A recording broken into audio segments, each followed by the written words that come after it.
Heute schauen wir uns jedes einzelne Matchset an, das zurzeit auf dem europäischen Markt erhältlich ist und ranken es auf einer Tierlist. Ich wünsche euch ganz viel Spaß.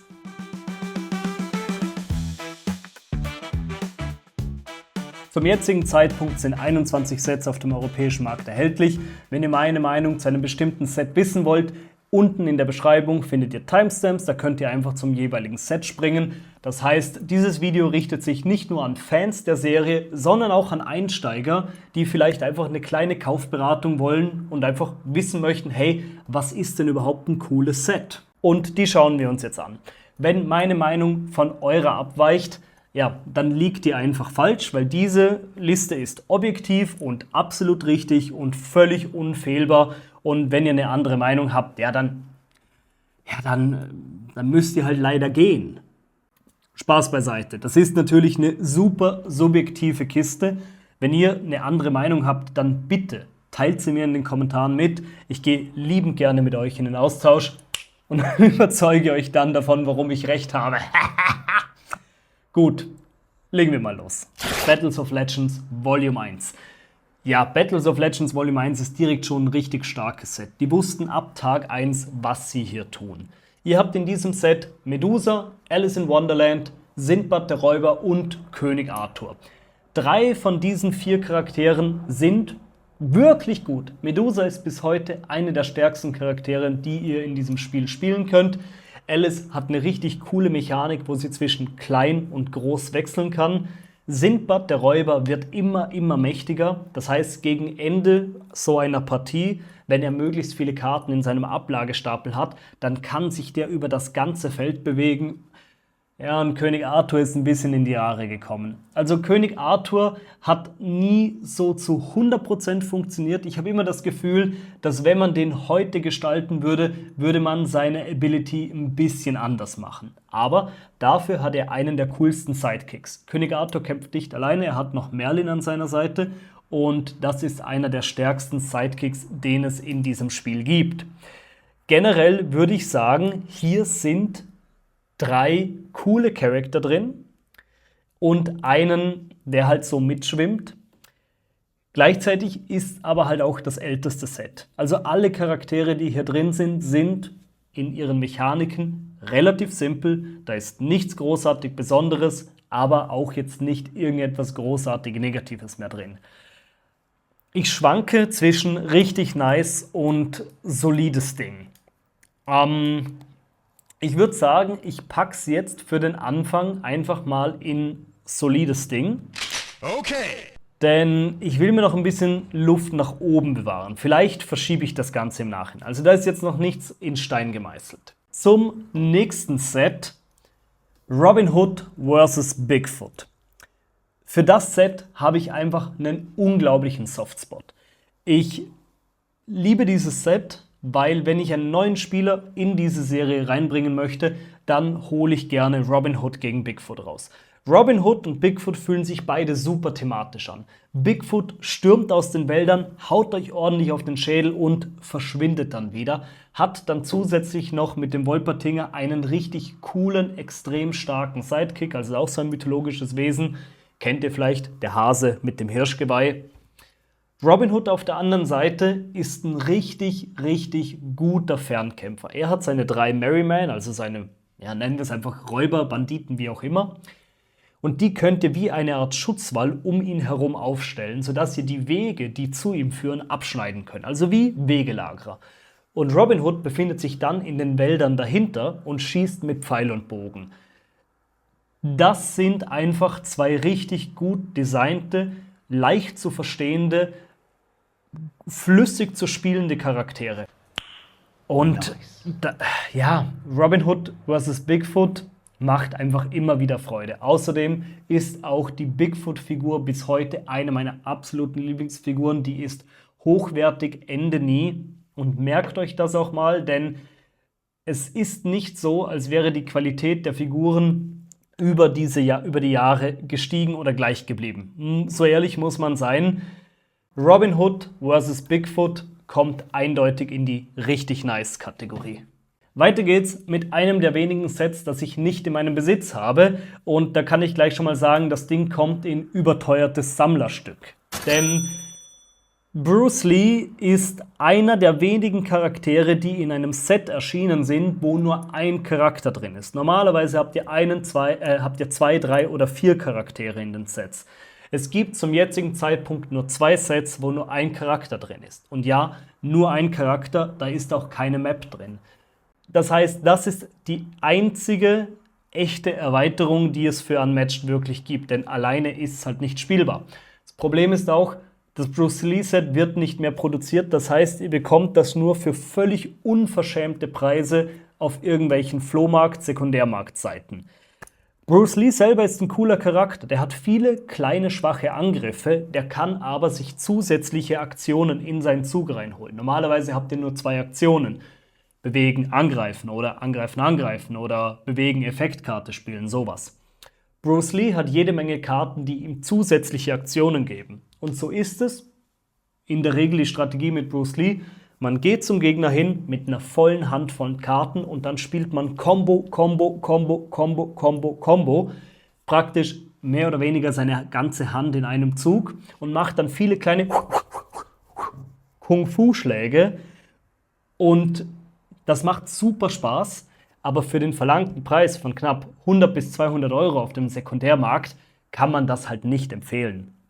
Außerdem, und jetzt packe ich hier mal einen kleinen Bonus rein, vor kurzem hat der Vorverkauf von einem neuen Set gestartet, nämlich Lee vs. Ali, also Bruce Lee vs. Muhammad Ali.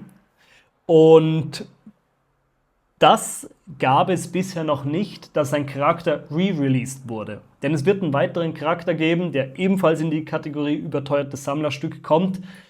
Und da bin ich mir nicht sicher, ob wir dieses Set jemals wieder sehen würden. Zum jetzigen Zeitpunkt oder beziehungsweise nachdem dieses neue Set erscheinen wird, Lee vs. Ali, kann man das alte Bruce Lee Set wirklich komplett vergessen. Also es ist dann wirklich ein reines Sammlerstück mehr, denn es ist der erste Charakter, der zweimal erschienen ist. So, und jetzt kommen wir zum ersten Pick, der vielleicht ein bisschen umstritten sein könnte, nämlich das erste von 2 Jurassic Park Sets. Und ich sag's euch, wie es ist, das Set ist komplett krass. Absolutes S-Tier, ich liebe dieses Set. In diesem Set habt ihr 2 Charaktere, die sich so unglaublich thematisch anfühlen. Zugegeben, ich bin auch ein bisschen biased, weil ich den ersten Jurassic Park Film abgöttisch liebe. Ich bekomme Gänsehaut, wenn ich den Film anschaue und sie fliegen mit dem Helikopter und dann kommt die Melodie. Wow, geil. Richtig, richtig geil. Auf jeden Fall Raptors vs. InGen. InGen, was soll das sein? Eigentlich spielt ihr Robert Muldoon, also den Jäger aus dem ersten Jurassic Park Film. Und ihr kämpft in diesem Set gegen die Raptoren oder ihr seid die Raptoren. Und die Raptoren sind nochmal spezielle Charaktere, denn hier habt ihr nicht einen Helden, sondern 3 Helden. Das ist nicht ein Raptor mit 2 Sidekicks, sondern das ist ein Rudel. Und ihr müsst alle 3 Raptoren ausschalten, um gegen die Raptoren zu gewinnen. Dafür haben die individuellen Raptoren weniger Leben. Was meine ich jetzt aber, warum sich das so thematisch anfühlt? Die Raptoren spielen sich wie ein echtes Rudel. Je mehr Raptoren den Gegner umzingeln, desto mächtiger werden die Angriffe. Gleichzeitig habt ihr Karten wie zum Beispiel Decoy, also Köder. Ihr könnt einen Raptor vorschicken. Wenn der Gegner diesen Raptor attackiert, könnt ihr eure Verteidigungskarte flippen, die hat einen Effekt und dann könnt ihr einen eurer anderen Raptoren neben den Gegner teleportieren. Und das fühlt sich einfach so richtig gut an. Hier habt ihr ungelogen das Gefühl, ihr kontrolliert eine Art Schwarmintelligenz, wenn ihr diese 3 Raptoren spielt. Aber nicht nur die Raptoren, auch Robert Muldoon, der ist ein Fernkämpfer, spielt sich richtig, richtig gut.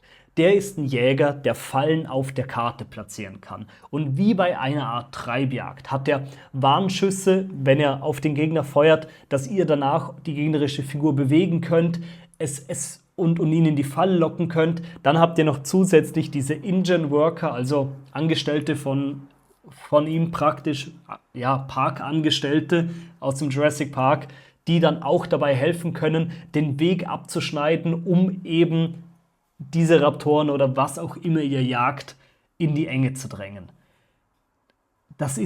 es fühlt sich einfach so unglaublich rund an. Auf der einen Seite dieses animalische Rudeltier, auf der anderen Seite der strategisch vorgehende Jäger, der Fallen legt. Einfach krass. Thematisch eines der besten Sets, das Unmatched zu bieten hat.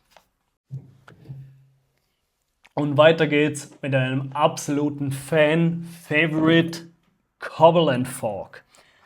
Bis vor einigen Monaten bzw. knapp einem Jahr, wenn ihr jemanden gefragt hättet, der ein Fan von Unmatched ist, wo soll ich starten, wäre vermutlich die Antwort gewesen Cobble and Fork. Das ist zwar nicht meine persönliche Antwort, aber viele Leute hielten dieses Set lange Zeit für das beste Set, das es gibt.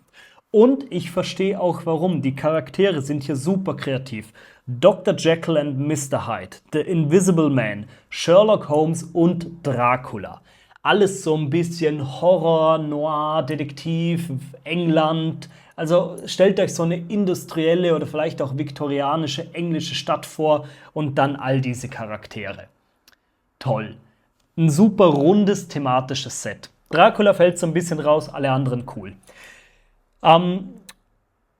Dieses Ding kommt unweigerlich in das richtig nice Tier. Aber es muss ein bisschen was muss man schon dazu sagen. Sherlock Holmes hat einfach ein sehr kreatives Set, weil ihr hier noch zusätzlich so eine Art Deduzierspiel in eurem Kampfspiel drin habt. Denn je besser ihr das gegnerische Deck kennt, desto mächtiger wird Sherlock Holmes. Denn ihr müsst deduzieren anhand von Möglichkeiten, dass ihr jetzt zeitweise auf die Hand des Gegners schaut oder er euch etwas über seine Hand verraten muss. Ihr könnt ihn dazu zwingen, dass er Karten abwerfen muss, wenn ihr korrekt voraussagen könnt, was er auf der Hand hat. Das ist so eine der Elemente im Sherlock Holmes Set. Deswegen ist Sherlock Holmes bis heute einer der stärksten Turniercharaktere. Und ja, Unmatched wird wirklich groß auf Turnieren gespielt. Schaut da mal in den Discord von Restoration Games, also vom offiziellen Publisher. Die unterstützen das in Teilen. Ansonsten gibt es noch die Unmatched League, also Unmatched League. Da könnt ihr auch mal reinschauen, wenn euch das interessiert. Gibt auch immer wieder mal Live-Events, zuletzt auf der BerlinCon. Habt ihr im Messebericht, sieht man das. So, ja, wie gesagt, Sherlock Holmes. Dr. Jekyll, Mr. Hyde, auch so ein bisschen wie König Arthur ein bisschen in die Jahre gekommen und bis heute aber so ein richtiger Noob-Smasher.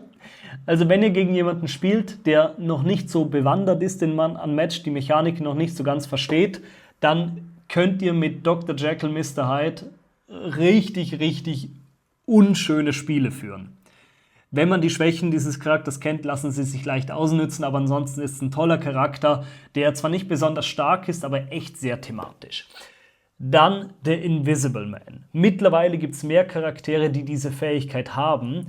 The Invisible Man ist auch so ein Charakter, den man auf jeden Fall, wenn ihr mal so 2-3 Partien mit jemandem Unmatched gespielt habt, dann holt danach den Invisible Man raus. Das ist ein super defensiver Charakter, der Nebel-Tokens auf der Karte bewegen kann und sich dadurch teleportieren kann.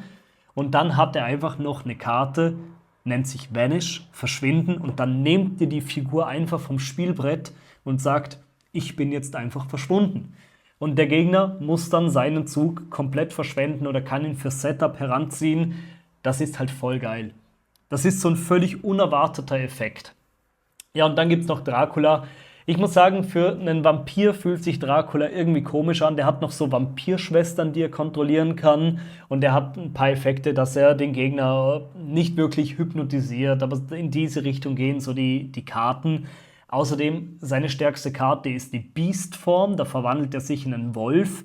Vielleicht bin ich dann nicht bewandert genug, aber irgendwie wäre es mir völlig neu, dass sich Vampire in Wölfe verwandeln können. Das heißt, Dracula ist so irgendwie der seltsame Charakter in diesem Set, aber im Großen und Ganzen ist Cobble and Fork ein echt cooles Set mit super kreativen Charakteren. 2 davon sind heutzutage nicht mehr so gut, wie sie mal waren, aber allein schon dieses Set, wenn ihr nur ein einziges Unmatched-Set kaufen möchtet, dann wäre das vielleicht sogar eine Überlegung, weil alle Charaktere ungefähr gleich stark sind. Sherlock Holmes ein bisschen stärker, aber ihr habt ja einfach ein super rundes Paket. Richtig nice. Weiter geht's mit einem Set, das ich eigentlich so gerne höher bewerten würde, aber hier gibt es eigentlich nur zwei potenzielle Optionen. Entweder sieht im Schrank gut aus, mit anderen Worten, ja, das kauft man sich, wenn man die Sammlung komplettieren möchte, oder es kommt in die Cool-Aber-Kategorie. Das Buffy the Vampire Slayer Set. Das Problem ist, Spike, der Charakter funktioniert einfach nicht. Der hat eine Fähigkeit, die niemals triggert. Der kann ähnlich wie der Invisible Man, der kann keine Nebeltoken, sondern Schattentoken platzieren. Aber niemals steht euer Gegner auf diesen Schattentokens. Also ihr könnt die Ability komplett streichen und dann habt ihr einfach einen langweiligen Charakter übrig. Dann gibt es noch Angel. Angel ist so ein bisschen wie Bigfoot in schlechter, würde ich jetzt mal behaupten. Dann gibt es noch Willow, das ist so eine Zauberin, die auch wieder zwei Formen hat. Und das hatten wir jetzt schon bei Dr. Jekyll, Mr. Hyde, das hatten wir schon bei Alice. Wieder ein Charakter, der zwei Formen hat. Nur hier habt ihr keine Kontrolle darüber, wann ihr euch verwandeln wollt. Das entscheidet mehr oder weniger der Gegner für euch. Und dann Willow hat zeitweise keine echten Effekte auf ihren Karten, wenn sie nicht in der anderen Form ist und ist einfach super clunky. Der einzige Charakter, der dann noch übrig bleibt, der ein bisschen was kann, ist Buffy. Und Buffy ist so ein bisschen wie Super Mario in Smash Bros. Sie kann jetzt nichts besonders gut. Sie ist so minimal überdurchschnittlich stark, minimal überdurchschnittlich defensiv. Sie kann sich so ein bisschen heilen, aber auch nicht wirklich. Und dann ist sie auch noch ordentlich mobil, aber jetzt auch nicht übertrieben. Ich glaube, ihre größte Stärke ist ihre Mobilität, also die Beweglichkeit. Und Buffy macht irgendwie Spaß. Buffy ist ein super einfacher Charakter, der aber trotzdem echt viel Freude macht. Und zusätzlich hat sie noch eine interessante Mechanik. Zu Beginn des Spiels könnt ihr euch entscheiden, wollt ihr einen von zwei Sidekicks. Und je nachdem, welchen Sidekick ihr verwendet, mischt ihr 5 individuelle Karten ins Deck. Also fast jedes Deck besteht aus 30 Karten. Buffy hat auch nur 30 Karten, aber sie hat immer 5 Reservekarten. Und ihr könnt euch zu Beginn des Spiels entscheiden, nehmt ihr die einen oder die anderen. Und das finde ich schon kreativ. Ich spiele Buffy extrem gern. Ich mag den Charakter wirklich, wirklich gern und auch die Maps, die in diesem Set drin sind, sind ziemlich cool. Aber ihr kauft eigentlich einen Charakter und zwei Maps in diesem Set, weil der Rest ist halt echt Trash. Ich glaube, ich muss es, so gern ich Buffy spiele, aber ich pack's fürs erste Mal in das sieht im Schrank gut aus Tier. Es tut mir wirklich leid, Buffy. Aber jetzt schauen wir uns das nächste überteuerte Sammlerstück an, und zwar das Deadpool-Set. Auch wieder knapp 200 €. Falls irgendjemand mir das Set verkaufen möchte, ich würde sagen, so 100 € würde ich euch geben. Aber 200 € für einen Charakter ohne Map ist halt wieder super, super, super unverhältnismäßig teuer. Aber klar, es ist halt ein Sammlerstück. Auch das Deadpool-Set ist erschienen. Damals war Unmatched noch nicht so beliebt. Kaum jemand hat es gekauft. Es wurde nur in geringer Stückzahl produziert, nur in Amerika. Also ich kann euch noch x Gründe nennen, warum das Ding so selten ist.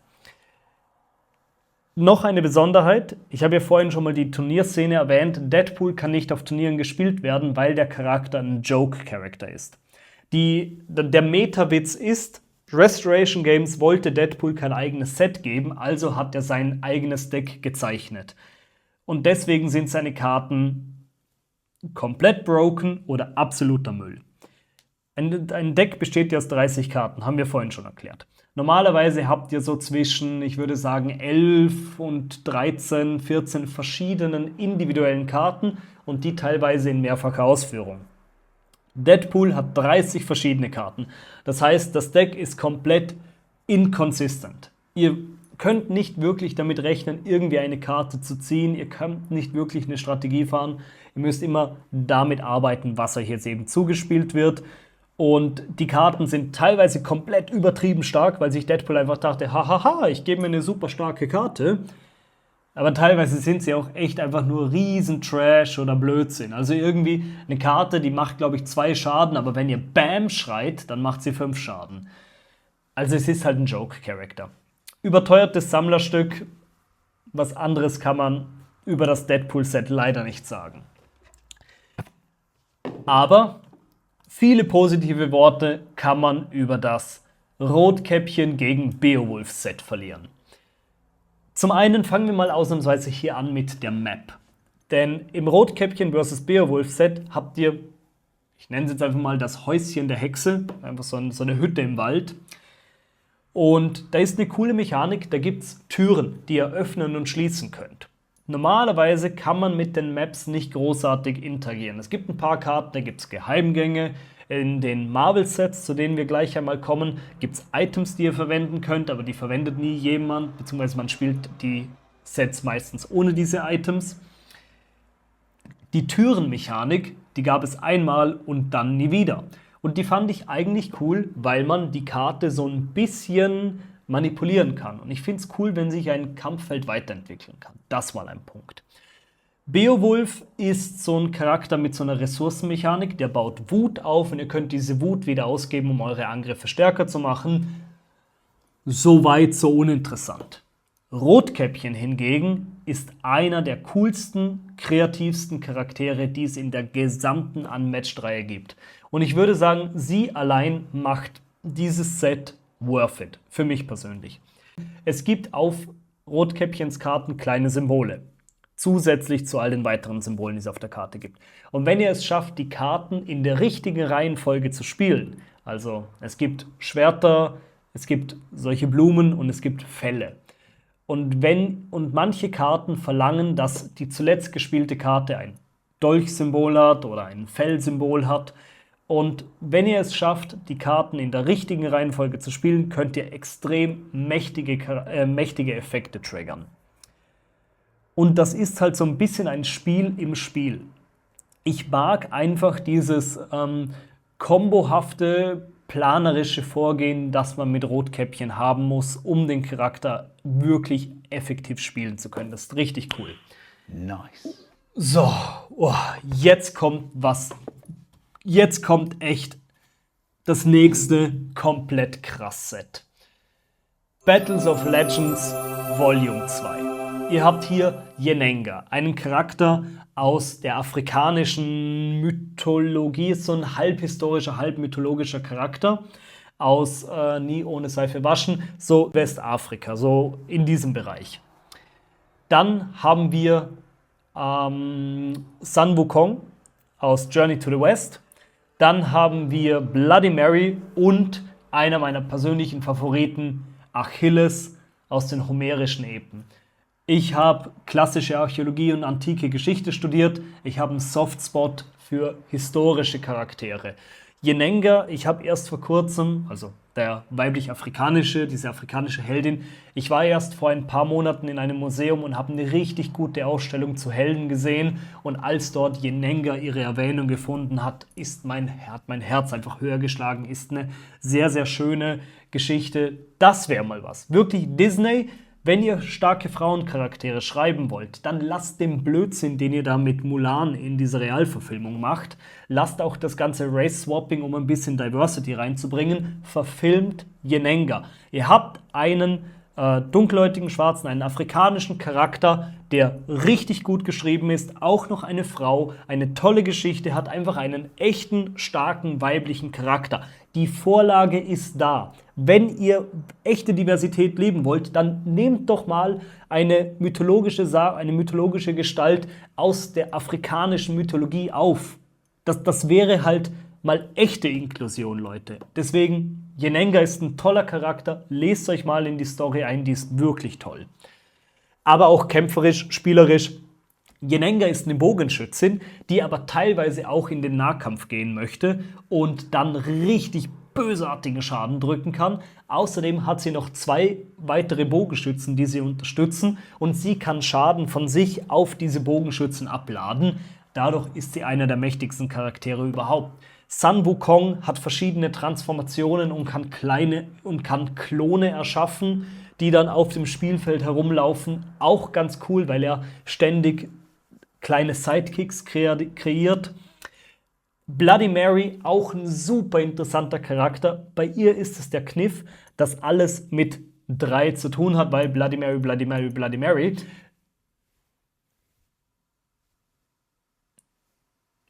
Zum Glück war da kein Spiegel.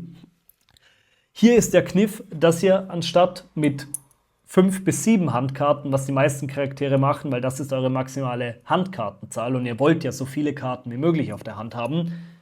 Der Kniff mit Bloody Mary ist es, dass ihr versuchen müsst, stets mit exakt 3 Handkarten rumzulaufen. Denn dann bekommt sie zusätzliche Aktionen, also alles läuft bei ihr auf die Zahl 3 hinaus. Bloody Mary ist super interessant zu spielen, nicht ganz so mächtig, aber sau cool. Ja, und dann Achill. Das Video sprengt den Rahmen sowieso. Achill ist sowas von geil, denn Geschichtsstunde. In den homerischen Epen kämpfen die Griechen gegen die Trojer. Und der Held der Griechen ist Achill. Und Achill will an dieser Schlacht um Troja nicht teilnehmen, weil ihm seine Beutefrau, so nennt man das im Griechischen oder in der alten Mythologie, steinigt mich nicht, ist halt der Begriff, weil ihm seine Beutefrau von Agamemnon genommen wurde. Oder war es Menelaos? Agamemnon? Menelaos war es, glaube ich. Egal. Auf jeden Fall, von seinem Feld her wurde ihm seine Beutefrau geraubt und das hat ihn einfach beleidigt. Dann gibt es noch Patroklos. Das ist so irgendwie sein homoerotischer Kollege. Die haben einfach ein super enges Verhältnis miteinander. Die lieben sich auf auch eine gewisse Art und Weise. Übrigens, Homosexualität, so wie wir sie kennen, gab es im Griechischen natürlich auch, aber homoerotische Beziehungen waren im Griechischen deutlich verbreiteter. Das gehörte irgendwie auch, so wie wir uns die Hände schütteln, gehörte ein gewisses Maß an Homoerotik einfach zum griechischen Lifestyle dazu. So, es gibt eben diesen Patroklos. Und Patroklos schnappt sich dann die Rüstung des Achilles, der ja ein Sohn der Göttin Venus ist, und zieht damit in die Schlacht. Jedoch hat diese Rüstung einen bestimmten, einen kleinen Makel, den man kennen muss, um mit der Rüstung effektiv kämpfen zu können. Das kann Patroklos aber nicht und deswegen stirbt er im Laufe der homerischen Epen und Achill wird unglaublich wütend und rast wie ein Berserker durch das Schlachtfeld. Von Wut getrieben, tötet dann Hektor und schleift dessen Körper 3-mal um die Mauern von Troja. Krasse Story, wirklich eine krasse Story. So, und warum erzähle ich euch das Ganze? Weil ihr das hier nacherzählt. Ihr habt Achill, ihr habt Patroklos, diese beiden Charaktere, Achill den Helden, Patroklos den Sidekick. Und in Unmatched müsst ihr versuchen, Patroklos sterben zu lassen. Normalerweise wollt ihr ja, dass euer Sidekick weiterlebt, weil er halt einfach euch in euren Kämpfen unterstützt. Nicht bei Achill, denn sobald Patroklos stirbt, wird Achill wütend, wird er noch mächtiger und dann entfaltet er sein komplettes Potenzial. Und das ist wieder so geil umgesetzt, deswegen Battles of Legends Volume 2 ist ein absolutes komplett krass Set. Kann man nicht anders sagen. Ein wahres Gedicht.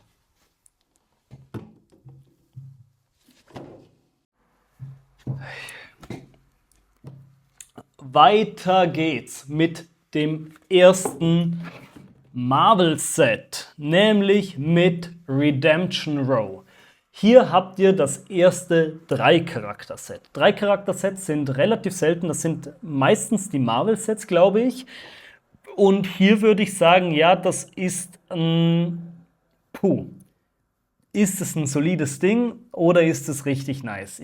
Nachdem ich Battles of Legends Volume 1 in solides Ding gesteckt habe, kann ich Redemption Row eigentlich auch nur in solides Ding stecken. Hier sind ein paar coole Charaktere drin.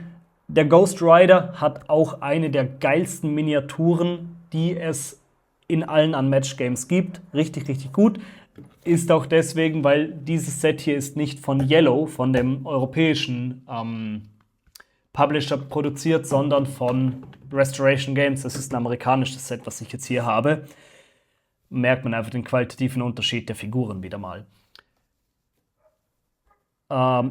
Ghost Rider, Richtig coole Miniatur, hat zusätzlich noch die Mechanik, dass er durch die Gegner mit seinem Motorrad durchfahren kann und Schaden. Das ist der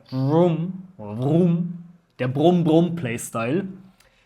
Luke Cage ist halt so ein Boxer, super defensiv und hat noch eine Karte, die euch die Möglichkeit gibt, den Zug des Gegners zu beenden. Eigentlich echt eine nervige Karte.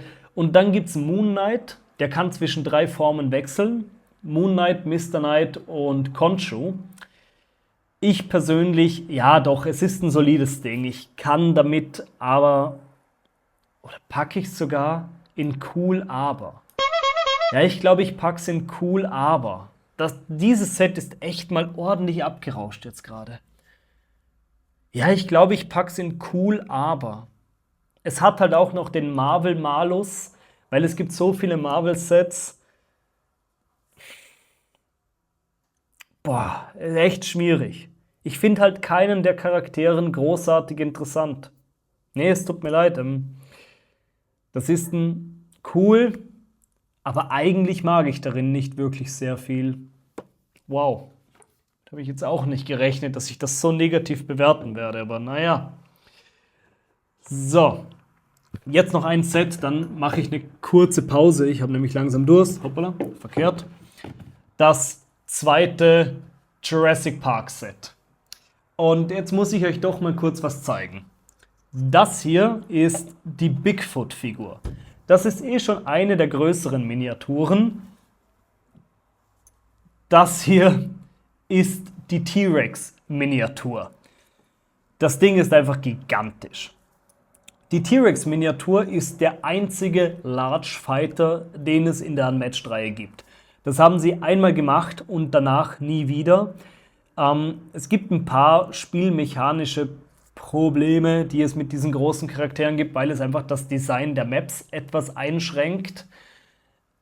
Deswegen wird es vermutlich nie wieder einen Large Fighter geben, was ich schade finde, weil es eine coole Mechanik ist. Large Fighter haben einfach eine größere Reichweite, sind generell etwas langsamer und der T-Rex hat mit 27 Leben einfach einen gigantischen Health Pool. Es ist ein super aggressiver Charakter, der wie so ein aushungerndes Biest einfach die ganze Zeit zuschlagen muss, denn sonst stirbt sie.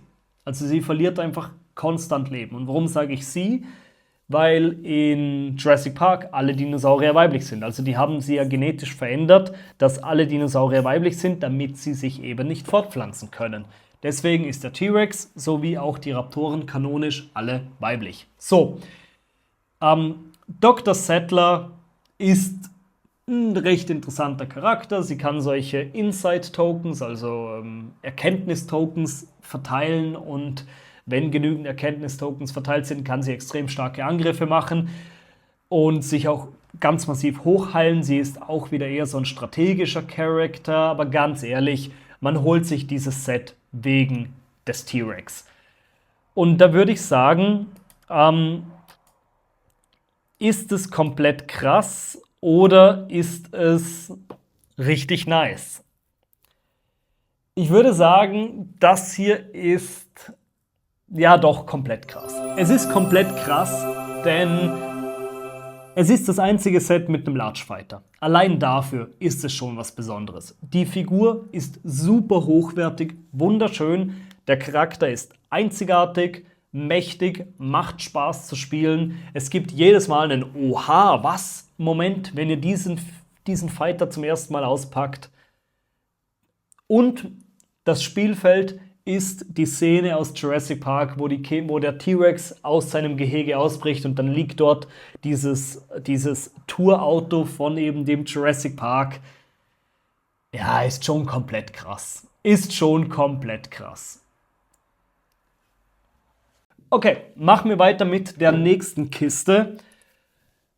Unmatched Hell's Kitchen. Und es ist auch wieder so schwer. Es ist mit Abstand das beste Marvel-Set, würde ich jetzt mal behaupten. Der Daredevil, Bullseye und Elektra. Elektra ist super kreativ, denn wenn sie besiegt wird, wird sie wiederbelebt, was echt crazy ist. Ein saustarker Charakter. Bullseye ist der Fernkämpfer mit der größten Reichweite. Der kann einfach, es gibt Karten, auf denen kann er alles, wirklich, es gibt keinen Spot, wo ihr sicher seid. Der kann einfach aus 5 Feldern entfernt zusätzlich zur normalen Fernkämpfer-Mechanik attackieren. Richtig crazy. Und der Daredevil, der hat ein kleineres Deck als 30 Karten, der blind boostet, bedeutet, der deckt Karten von seinem Deck einfach auf und damit wird einfach geboostet. Ist super riskanter Playstyle, der kann auch Karten zurück in sein Deck reinmischen und das ist eigentlich ein richtig, richtig geiles Set. Ja, das geht in richtig nice. Das macht schon saumäßig Spaß. Ist mit Abstand das beste Marvel-Set. Deswegen Hell's Kitchen, das gönnen wir uns bei richtig nice. Jetzt kommt ein ganz besonderes Set, nämlich Genie vs. Houdini. Dieses Set wurde von der Community, beziehungsweise von 2 Member der Community erstellt. Es gab in der Anfangszeit von Unmatched immer wieder mal so kleine Wettbewerbe, wo man seine eigenen Charaktere einreichen konnte. Und wenn diese extrem gut waren, oder besonders im Rahmen von diesem Projekt hier, die besten, beliebtesten Charaktere wurden zu offiziellen Sets umgewandelt. Und Genie vs. Houdini sind beide von der Community erstellt. Das zeigt auch wieder die Nähe zu den Fans von eben Restoration Games. Das ist ein tolles Projekt, ein cooles Produkt. Aber es sind jetzt beides Charaktere, die ich nicht sonderlich gerne spiele. Also Genie kann generell einfach gut Karten ziehen. Der wird niemals keine Karten auf der Hand haben. Dann hat er mit den 3 Wünschen noch eine super mächtige Karte, die praktisch alles machen kann. Ist ein toller Charakter, aber irgendwie bin ich mit Genie nie so ganz warm geworden. Und Houdini, muss ich sagen, Houdini hat eine coole Mechanik. Wenn der mit Karten boostet, dann bekommen die noch zusätzliche Effekte. Also normalerweise kann man mit Karten boosten, um seinen Angriff zu erhöhen oder die Reichweite seiner Bewegung zu erhöhen. Und mehr passiert da nicht. Wenn Houdini das tut, dann bekommt er noch zusätzliche Effekte. Ziehe eine Karte, fügt dem Gegner ein bisschen Schaden zu, ein wenig Leben, solche Dinge eben. Und das ist schon super kreativ. Jetzt würde ich sagen, aber ich weiß, ich spiele Houdini und Genie weniger gern als eben Rotkäppchen, also kann ich es maximal in solides Ding tun. Ich bin sowieso schon die ganze Zeit mit mir selbst am Hadern, ob ich nicht Rotkäppchen eventuell auch eines runterstufen sollte in solides Ding. Aber ehrlich gesagt, ich spiele Rotkäppchen schon gern. Lassen wir es erst mal so, wie es ist. Aber Genie vs. Houdini, solides Ding. Oh nein, aber jetzt kommt wieder etwas, das also hier vom vorhin noch besten aller Marvel-Sets zu mit Abstand dem schlechtesten aller Marvel-Sets. Also das kommt direkt sieht im Schrank gut aus. In diesem Set ist nichts, das mir gefällt. Also de facto gar nichts. Es kommt nur nicht in überteuertes Sammlerstück, weil es A nicht selten ist und B auch nicht teuer. Aber ehrlich gesagt, das Ding packe ich nie aus. Meine Frau spielt einen der Charaktere extrem gern, aber fangen wir mal so an. In diesem Marvel-Set haben wir Eichhörnchenmädchen Squirrel Girl, ja, Eichhörnchenmädchen, Cloak and Dagger und Miss Marvel. Ich bin mir sicher, 2 von diesen 3 Helden, von denen habt ihr noch nie gehört. Wer zur Hölle ist Cloak and Dagger? Wer ist das Eichhörnchenmädchen und wer interessiert sich dafür? Dieses Set hätten sie sich komplett sparen können. Also das ist die Kosten für die Lizenz waren es nicht wert. Cloak and Dagger sind genau wie die Raptoren ein Multi-Hero, wo beide besiegt werden müssen, nur die fühlen sich nicht gut an. Die fühlen sich super unangenehm anzuspielen. Da fehlt so diese Dynamik. Die scheinen sich nicht wirklich schön zu ergänzen. Das sind irgendwie wie zwei Charaktere, die sich ein Deck teilen, gefühlt. Dann Eichhörnchenmädchen hat bis zu 8 Eichhörnchen, die sie noch zusätzlich auf dem Feld herumschieben kann. Und das ist einfach eine Materialschlacht sondergleichen. Dann habt ihr einfach so viele kleine Eichhörnchen, die ihr da... Es ist halt wirklich wie eine Rattenplage. Ich würde sagen, dass man dieses Konzept von Squirrel Girl vielleicht für diesen Rattenpfeifer, der die Ratten aus der Stadt lockt, herannehmen hätte können. Das hätte irgendwie besser funktioniert, aber so ist es einfach nur super uninteressanter Charakter, der auch noch viel Micromanagement benötigt, weil einfach diese ganzen Ratten darum, also Eichhörnchen da rumrennen. Ja, und Miss Marvel, sie hat denselben Effekt wie den T-Rex, dass sie mehr Reichweite hat, weil sie halt ihre Arme so strecken kann. Aber ansonsten ist sie halt auch nur irgendwie ein recht uninteressanter Charakter. Also ja, ich weiß gar nicht, warum ich so lange drüber rede. Es ist einfach kein wirklich gutes Set.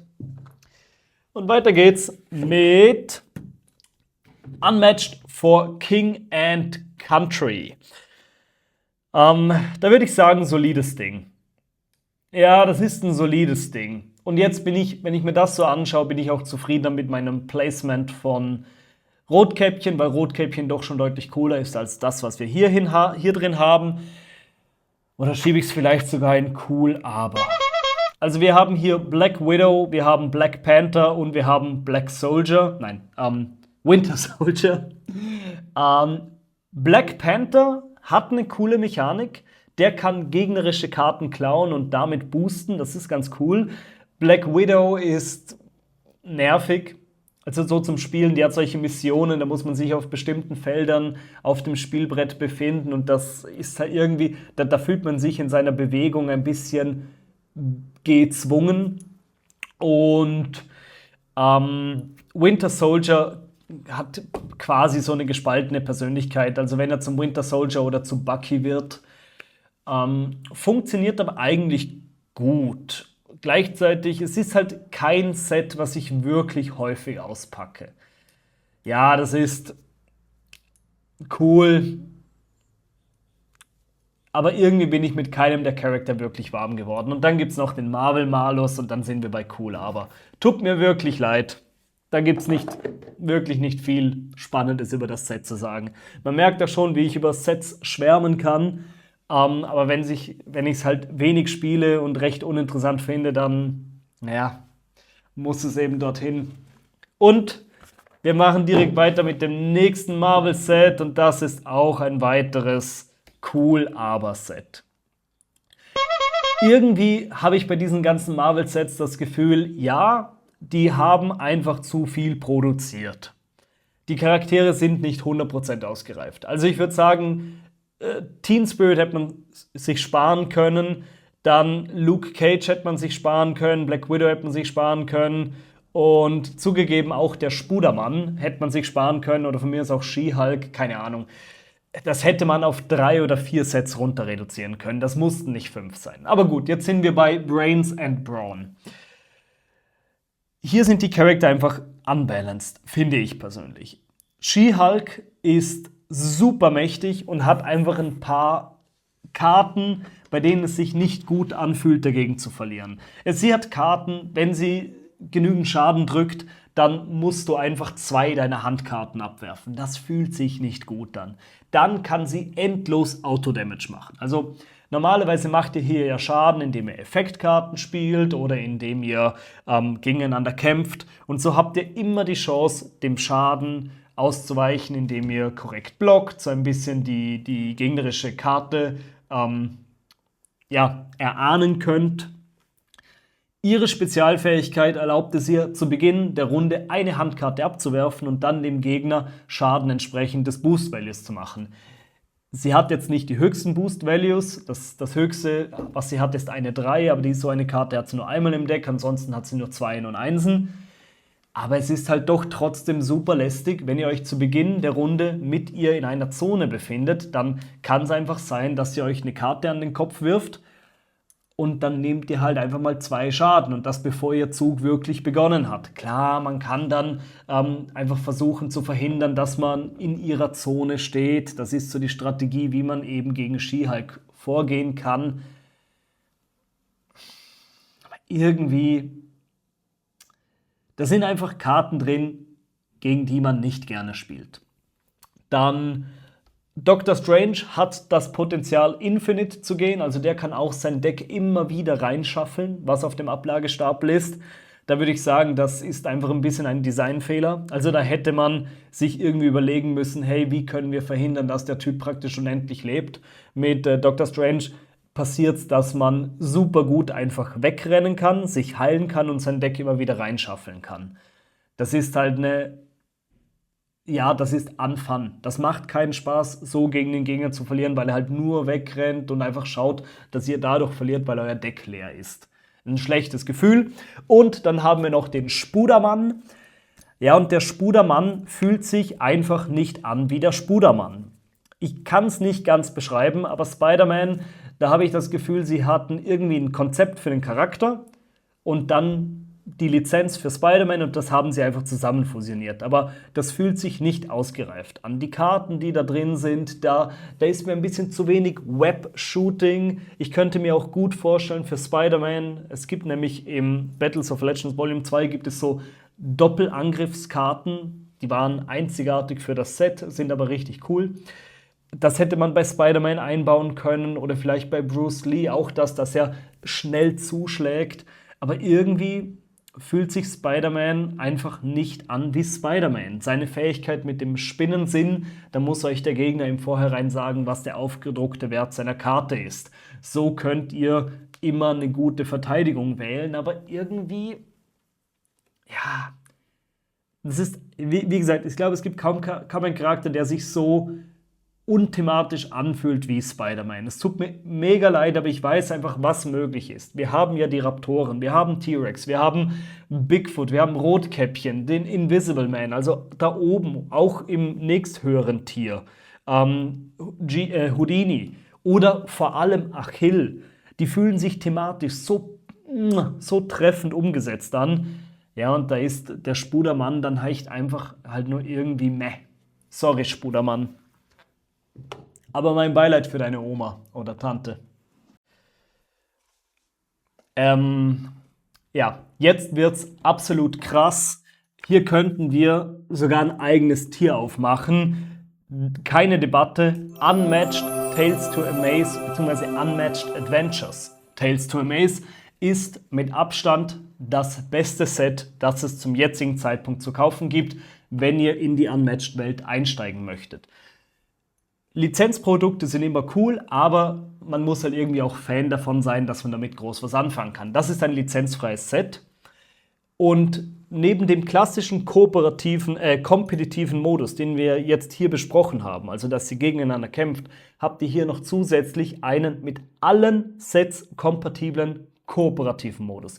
Entweder ihr kämpft gemeinsam gegen eine Alien-Invasion oder gegen den Mothman. Das ist so ein Cryptid, also so eine moderne Sage, so auf die Art wie Bigfoot oder was weiß ich, ja auch so ein bisschen wie die Alien, also so eine kleine Urban Legend, das ist das richtige Wort, einfach so ein moderner Mythos.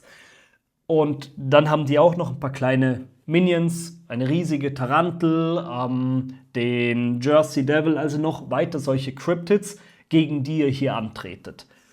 Und das ist halt richtig cool, weil sie es einfach geschafft haben, mit den bestehenden Mechaniken eines reinen, ursprünglich 1 gegen 1 bzw. 2 gegen 2er Spiel einen kooperativen Modus draus zu basteln. Völlig crazy. Auch die Charaktere, die hier drin sind, das sind mitunter ein paar der bestdesignten Charaktere. Golden Bat, Annie Christmas, Dr. Jill Trent, könnt ihr euch vorstellen, so eine kleine Superheldin auf die Art wie Inspector Gadget, also so eine Mischung aus Detective und Heldin mit so kleinen Gadgets. Und zuletzt the one and only Nikola Tesla. Alles tolle Charaktere. Annie Christmas kommt aus der amerikanischen Geschichte. Das ist so eine halb mythologische, halb historische, ja, mythologisch ist das falsche Wort, aber so eine historische Persönlichkeit, der extrem viel Kraft und Imposanz nachgesagt wird. Eine Frau, die zu einer Zeit, als in Amerika schwarze Frauen, übrigens nicht Nintendo, Disney schreibt wieder mit, eine schwarze Frau, die sich ihre Stellung in der Gesellschaft erkämpft hat. Auch wieder tolle Geschichte, schaut da mal rein, Annie Christmas. Und Golden Bat, einer der ersten Superhelden überhaupt und witzigerweise ein japanischer Superheld. Mit so einem goldenen Schädel und einem Cape und einem Säbel und mit einer wahnsinnigen Lache. All diese Charaktere sind wirklich cool. Annie Christmas ist ein Charakter, der sich weigert zu sterben. Sie hat Karten, bei denen ihre Leben nicht unter 1 reduziert werden können. Das ist eine coole Mechanik, weil sie, wenn sie weniger Leben hat als der Gegner, noch so richtig, noch heftiger draufhauen kann. Könnt ihr euch das so vorstellen, wie sein Gegner, der einfach nicht down geht. Je mehr ihr auf Annie Christmas draufprügelt, desto mächtiger wird sie. Nikola Tesla hat seine Tesla-Spulen, die er wie eine Ressource aufladen kann und damit seine Angriffe boosten. Zugegeben, ein bisschen zu stark meiner Meinung nach, aber trotzdem cooler Charakter. Golden Bat ist so ein Teleportations-Hit-and-Run-Charakter. Der taucht vor euch auf, schlägt ein paar Mal zu und verschwindet dann wieder. Ist so ein Charakter, der nicht, der sehr einseitig ist zu spielen gefühlt, aber spaßig ist. Und Dr. Jill Trent hat 2 so kleine Gadgets und zu Beginn jeder Runde könnt ihr euch entscheiden, verwendet ihr das Tonikum, das ist so eine Art Potion, ein Trank, oder verwendet ihr den Hypnosestrahl. Und je nachdem, welche Karte ihr verwendet, verändert sich die Fähigkeiten eures Charakters für diese eine Runde. Ja, das ist echt der ultimative Einsteiger. Also wenn ihr da rein wollt, dann probiert auf jeden Fall das mal aus. Das einzig Blöde an diesem Set, ihr habt nur eine gigantische Map, die ja für den kooperativen Modus gedacht ist, bei dem ihr einerseits den Boss, dann bis zu 4 kleine Minions und nochmal 4 Charakter auf dem Spielfeld habt. Also insgesamt 9 Figuren bewegen sich auf diesem Spielfeld gleichzeitig. Deswegen ist das Spielfeld auch riesig. Für ein klassisches 1 gegen 1, wofür ein Match ja ausgelegt ist das Spielbrett zu groß. Das muss man noch dazu sagen. Weiter geht's mit einem extrem umstrittenen Pick. Sans Origin bedient sich der japanischen Geschichtsschreibung, der japanischen Historie und schnappt sich Oda Nobunaga und Tomoe Gosen. Einmal einem General und auf der anderen Seite einer weiblichen Samurai. Und hier würde ich sagen, ich packe das Ganze in solides Ding. Viele bewerten das extrem hoch in Richtung komplett krass oder richtig nice. Ich persönlich bewerte es nur in solides Ding und ich habe hier Gründe. Das Spiel, also das Set selber ist wirklich gut. Oda Nobunaga ist ein General, der hat 2 Sidekicks mit jeweils 6 Leben. Das ist extrem viel Leben für Sidekicks, besonders 2. Und er selbst ist eigentlich gar nicht so stark. Er verstärkt aber alle Charaktere, die sich in seiner Zone befinden. Super thematischer Charakter, denn es fühlt sich wirklich so an, als seid ihr der Feldherr, der sich hinten aufhält und seine Einheiten kämpfen lässt. Das funktioniert dann besonders gut, wenn ihr 2 gegen 2 spielt, weil seine stärkenden Effekte auch auf eure Teammates wirken. Sehr, sehr cool. Auch im kooperativen Modus. Ein absoluter Gott. Tomoe Gosen ist eine Fernkämpferin, die aber auch extrem stark im Nahkampf ist, so ein bisschen wie Yenenga. Mein großes Problem ist hier die Qualität des Sets an sich. Alle Sets, beziehungsweise die Inserts aller Sets waren bisher so konzipiert, dass wenn ihr eure Karten sleeved, also in Kartenhüllen packt, dass die dann hier noch schön in die Vertiefungen der Inserts ordentlich reinpassen. Die passen hier nicht rein. Und auch die Qualität der Figuren hat hier, die Qualität der Miniaturen hat hier den absoluten Tiefstand erreicht. Und das liegt jetzt nicht nur an europäisch-amerikanisch. Ich glaube, die amerikanischen Sets, ich weiß, die amerikanischen Miniaturen schauen deutlich besser aus, aber auch hier in Europa haben wir teilweise wirklich schöne Figuren bekommen. Das Gesicht von Tomoe Gosen ist einfach nur Gulasch. Also das sieht einfach nach nix aus. Und ich bin dabei sowas einfach super penibel. Sie haben die Kurve gekratzt, das nächste Set sah deutlich besser aus, aber das muss man einfach erwähnen. Ich liebe Unmatched unter anderem deswegen, weil die Figuren so wunderschön sind. Weil sie einfach richtig, richtig toll sind. Hier sind die Figuren einfach nicht schön. Und deswegen kommt es nur in ein solides Ding. Ich würde es eigentlich, wisst ihr was? Ich mache es jetzt kontrovers. Es kommt in cool, aber. Tut mir leid. Die Charaktere sind super toll. Boah, das fällt mir so schwer. Ja, ich lasse es jetzt einfach in cool, aber. Man kann sich ja in den Kommentaren aufregen. Aber Das nervt mich einfach wirklich sehr. Es tut mir leid. So, weiter geht's. Slings and Arrows. Eines der beliebtesten Sets überhaupt und auch eines der kreativsten Sets, das jemals geschaffen wurde. Hier hat sich Unmatched oder beziehungsweise Restoration Games einfach gedacht, wir nehmen William fucking Shakespeare und schnappen uns ein paar Charaktere aus seinen Theaterstücken und verwandeln sie in Kämpfer in Unmatched, sodass ihr mit William Shakespeare gegen den T-Rex aus Jurassic Park antreten könnt. Also allein, dass es dieses Set gibt, erfüllt mein Herz mit Freude. Ich mag nur leider keinen der Charaktere da drin. Okay. William Shakespeare hat eine coole Mechanik. Da geht es darum, wie viele Silben die Karten haben, die Kartennamen. Und wenn ihr es schafft, einen Pentameter zu spielen, hat nichts mit einem Pentameter zu tun, also die antike lateinische Versform Hexameter, Pentameter. Ich glaube, das ist irgendwie so das jambische Distichon. Oder, keine Ahnung, vielleicht laber ich jetzt gerade auch Bullshit. Ich habe Philologie abgewählt. Aber ihr wollt auf jeden Fall Karten mit 10 Silben aneinander spielen. Und wenn ihr das schafft, dann bekommt ihr einen richtig mächtigen Effekt. Das ist eigentlich cool, aber irgendwie spiele ich Shakespeare einfach nicht gern. Dann Hamlet kann wieder mal zwischen zwei Formen wechseln. Das haben wir mittlerweile 110 Mal in diesem Spiel. Also dieses zwischen zwei Formen wechseln, das hatten wir oft genug. Titania, die Feenprinzessin oder Feenkönigin, hat eine Mechanik, dass sie solche Glamour-Karten hat und die geben ihr ein paar Bonuseffekte, bis der Glamour abgelegt wird. Also wer die Serie Sandman gesehen hat, der weiß, dass die Feen dauerhaft einen Zauber auf sich wirken. Ja, der coolste Charakter drin, das sind definitiv die Wayward Sisters. Sie sind so ein bisschen wie die also genau wie die Raptoren sind sie auch ein Multi-Hero. Das heißt, ihr müsst alle 3 Heroes besiegen, um zu gewinnen.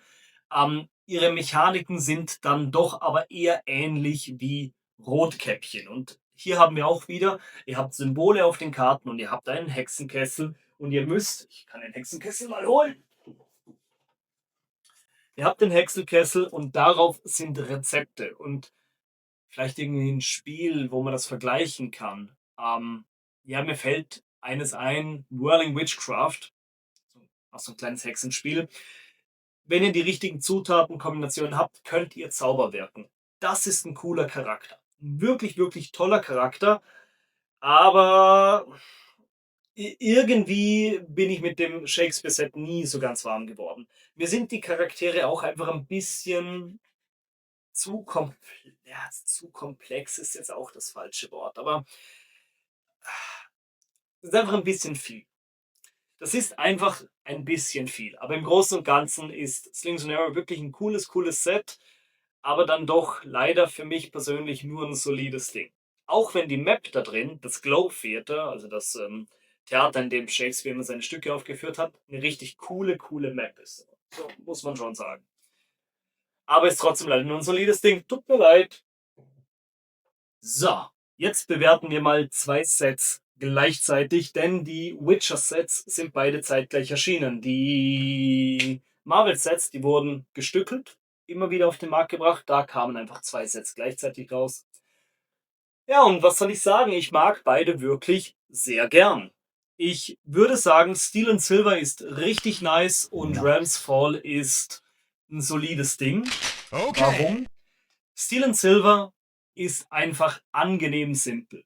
Das ist ein wirklich cooles Set. Man merkt hier schon, das sind so die gängigen The Witcher Charaktere. Geralt, Ciri und der Leshen. Also ein Ancient Leshen, so eine Kreatur, gegen die Geralt gerne kämpft. Das sind so Charaktere, die kann auch ein Casual-Fan kennen. Und hier haben wir dann doch schon mit Philippa, Triss, Yennefer und Eredin dann doch schon Charaktere für Leute, die ein bisschen mehr in der Lore drin sind, so ein bisschen mehr nerdy. Und das merkt man. Die hier sind so ein bisschen komplexer und die hier, die sind eher simpel gehalten, rein vom Spielstil. Und ich muss sagen, sometimes I'm a simple man. Besonders weil ich unmatched halt auch häufig mit Casual-Playern spiele, weil es einfach super ansprechend für Leute ist, die einfach irgendein Fandom extrem cool finden. Und ja, Steel and Silver ist einfach deutlich zugänglicher. Siri hat ein recht simples Set. Sie wird mächtiger, je mehr von ihrer Quellekarten im Ablagestapel sind. Der Ancient Legion macht einfach mehr Schaden, wenn er sich davor noch nicht bewegt hat.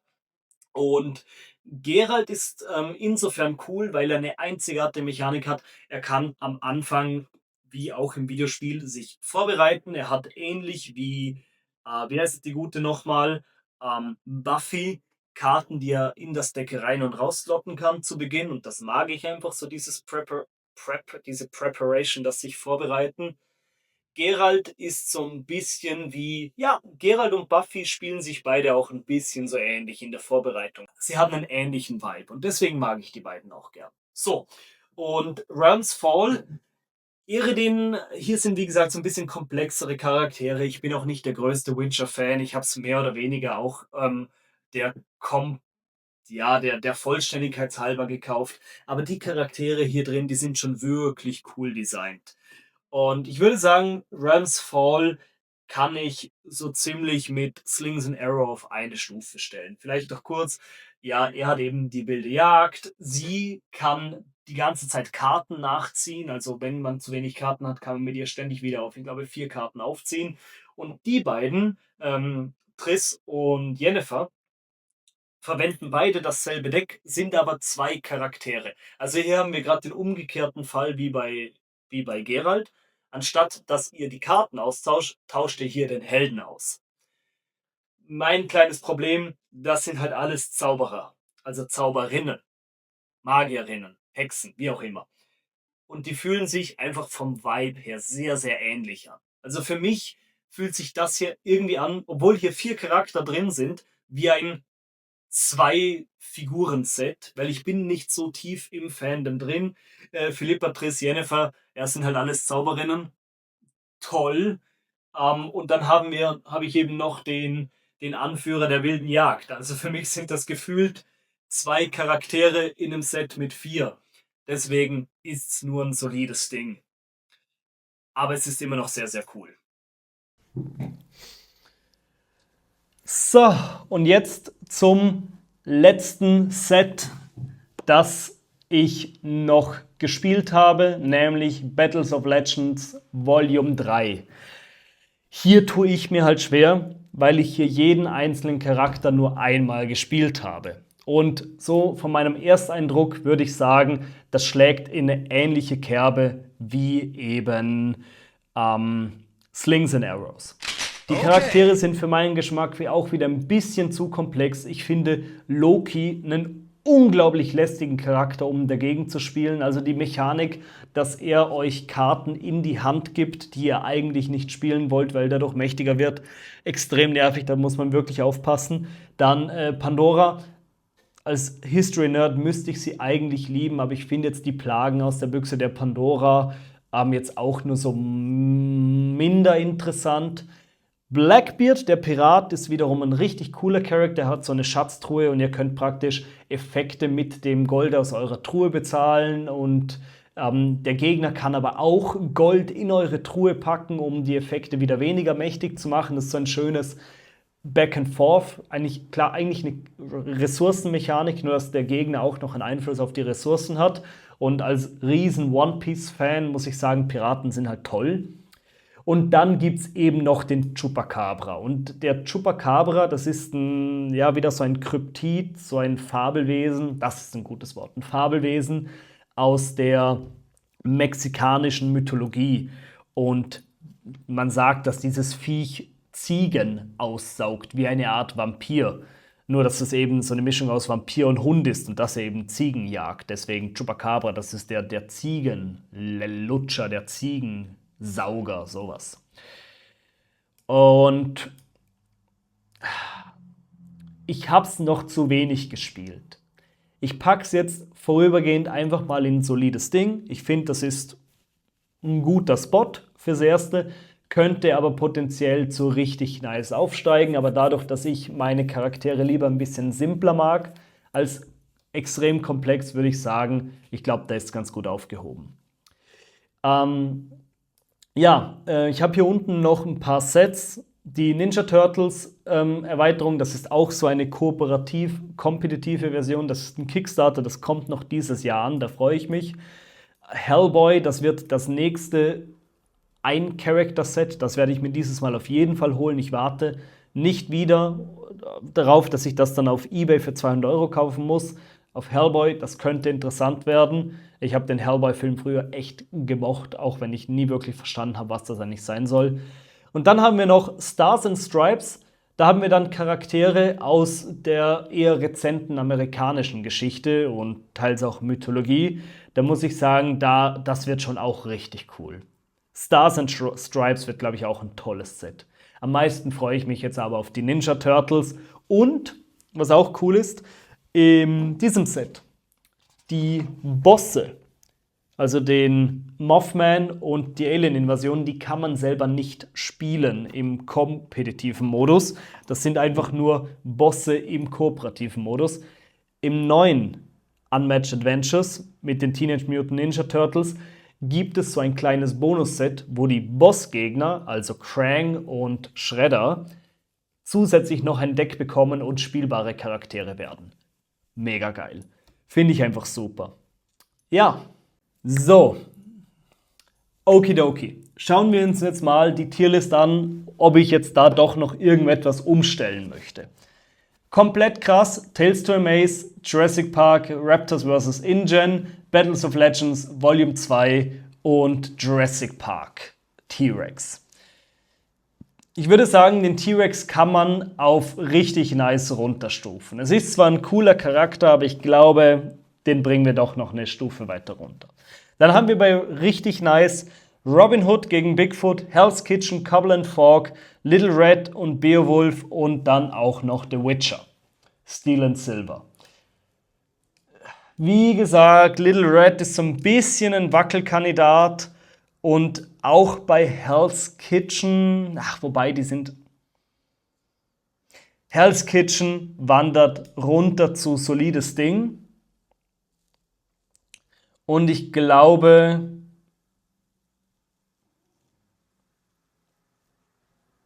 Ja, ich glaube, das passt dann. Ja. Doch, das sind wirklich die coolsten Sets. Dann haben wir bei solides Ding, was immer noch wirklich gut ist, muss man ja dazu sagen. Hell's Kitchen, das Marvel-Set, dann Battles of Legends Volume 1, Battles of Legends Volume 3, Work in Progress, das wird sich vermutlich noch ändern, vermutlich nach oben. Genie vs. Houdini, Slings and Arrow, The Witcher, Realms Fall. Sieht gut aus. Und dann haben wir Cool Aber. Da drin ist Sun's Origin. Boah, das fällt mir so schwer. Eigentlich ist es halt schon ein wirklich gutes Set. Die Qualität ist halt. Ja, ich glaube, da war ich zu penibel. Wisst ihr was? Wir packen das hoch zu solides Ding, weil das Set ist ja eigentlich wirklich gut. Bei Cool Aber sind dann die ganzen übrigen Marvel-Sets, Redemption Row, King and Country, Brains and Brawn. Dann sieht im Schrank gut aus. Ja, tut mir leid. Buffy. Toller Charakter, ansonsten ist es einfach nur Müll. Teen Spirit ist kompletter Müll. Ja, und alles Weitere erklärt sich von selbst. Überteuertes Sammlerstück, Bruce Lee und Deadpool. Wie gesagt, wenn jemand Bock hat, mir Bruce Lee oder Deadpool zu verkaufen, ich kaufe es euch gerne ab. Wir können auch gerne wegen dem Preis noch verhandeln. Und bei den unveröffentlichten Sets, vielleicht jetzt noch meine persönliche Einschätzung. Ich freue mich extrem auf die Ninja Turtles. Und die werden mindestens ein richtig nice, weil es ist halt wieder eine kooperative Box, also kann es nur mindestens richtig nice werden. Muhammad Ali vs. Bruce Lee könnte ich mir auch vorstellen, dass das mindestens ein solides Ding wird, vielleicht sogar höher, denn Bruce Lee war immer schon ein cooler Charakter und Muhammad Ali ist einfach eine Legende. Dann da kann man, würde ich sagen, bei solides Ding auch die Villains as Heroes, also die Bossgegner aus dem neuen kooperativen Set, die würde ich wahrscheinlich auch bei solides Ding reinpacken. Ich meine, es spricht jetzt mal nichts dagegen, warum die niedriger sein sollten. ist halt auch mehr wie so ein kleines Bonus-Add-on. Ja, und zu Hellboy und Stars and Stripes kann ich aktuell noch nichts sagen.